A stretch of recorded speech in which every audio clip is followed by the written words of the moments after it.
useful on which I would want the comments of our guests. Government sources tell us, right, that the tariff impact will likely be for the short term, will impact trade. Some sectors would see losses like gems and jewelry, etc. But supply chains will recalibrate, and industries of the opinion that deal should happen in the best interest of the country. And I think on this, there can be no doubts that this is what almost every entrepreneur would be saying. Before, actually, instead of me trying to read out these things, let's get in the man who's broken this story, my colleague Rishabh Johnson, with all of these details. Rishabh, just lay it out for us. What is, I mean, is this government sources that we're getting this information from, and what is the complete story? Right, these are official sources from within the government, and what we're picking up is that there is some sort of impact that will be seen, but it is currently what the projection is that it will remain in the short term. It will be limited to a few labor-intensive sectors.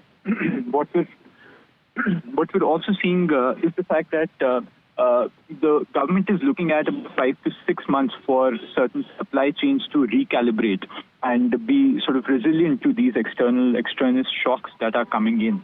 What we're also picking up is the fact that a new date for negotiations is not finalized yet, but channels remain open. We could hear on a rescheduling of the 6th round of in-person negotiations for the bilateral trade agreement very soon. What we're also seeing is that the government's agenda is currently to focus on the liquidity crunch and how to remedy that. There is a certain liquidity crunch that the industry is expecting due to this, and these will be addressed via the export promotion mission that was pitched in the budget this year.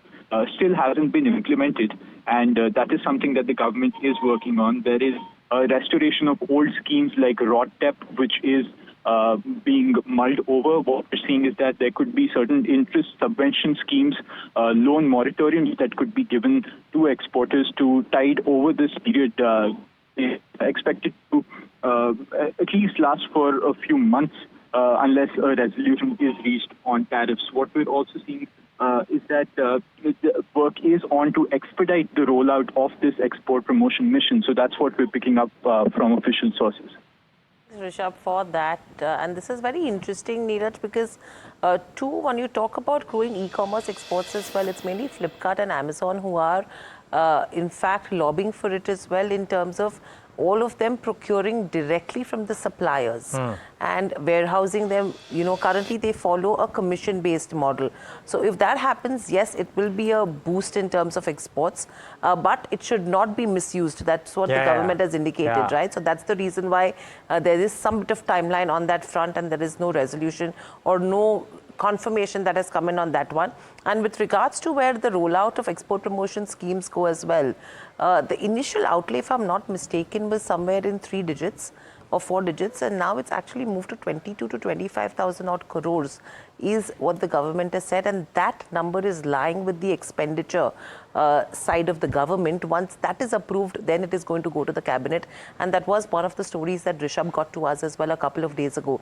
So a combination of both of these probably will come in as an incentive, and the kind of GDP impact that everyone has penciled in, you know, currently for that 25% cut is what we will see. The additional 25%, what my read is, basis all of this, somewhere will get negated. And I think that's the reason why you have your economists as well, who are really not everyone is looking at a 50% impact right now. Yeah, most certainly. And